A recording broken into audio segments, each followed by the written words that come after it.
Le chapitre 11 aborde les tentations de l'expérience humaine. Il explique que la conscience est un état d'éveil où l'on est conscient du soi. Dans la maison de l'illusion, les gens sont conscients du soi personnel mais ne réalisent pas que c'est un soi illusoire.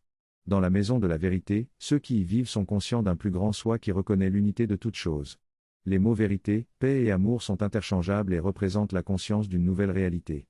La maison de l'illusion est une construction destinée à protéger le soi personnel de la peur, tandis que la maison de la vérité est la demeure de ceux qui vivent sans peur. Jésus affirme qu'il a vécu dans la maison de la vérité lorsqu'il était sur terre. Il appelle les autres à vivre dans la paix, dans l'amour de Dieu et en accord avec la vérité. Il souligne la différence entre la vérité et l'illusion, et rappelle qu'il ne faut pas juger ceux qui vivent dans l'illusion, car leur réalité n'est pas réelle. Il met en garde contre les tentations de juger et d'accepter l'existence d'une réalité autre que la vérité. Il explique que tous les individus existent dans la maison de la vérité, mais certains peuvent choisir d'expérimenter la maison de l'illusion. Il insiste sur le fait de voir les autres individus dans la maison de la vérité afin d'éviter les jugements. Enfin, il rappelle qu'il est demandé aux individus de voir la vérité et non de simplement l'apercevoir. Il est très rare que les individus réalisent qu'ils vivent dans la maison de la vérité.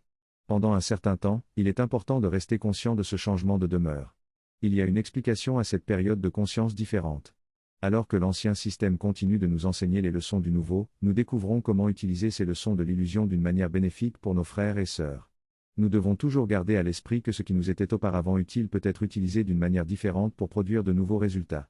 Ne craignons pas d'utiliser tout ce qui est à notre disposition dans la maison de l'illusion pour favoriser la reconnaissance de la vérité. N'ayons pas peur du tout de la maison de l'illusion, car quelle illusion pourrait effrayer ceux qui connaissent la vérité ? La première leçon sur la tentation de l'expérience humaine nous met en garde contre la rectitude morale. Elle nous rappelle, alors que nous remplaçons le système de pensée de l'illusion par celui de la vérité, qu'après nous être souvenus de notre véritable nature, nous devons oublier le moi personnel qui trouverait satisfaction dans la rectitude morale.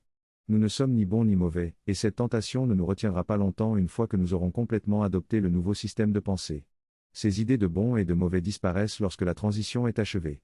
C'est seulement pendant cette période de transition que ces rappels, et des apostrophes, autres du même genre concernant les tentations de l'expérience humaine, sont nécessaires.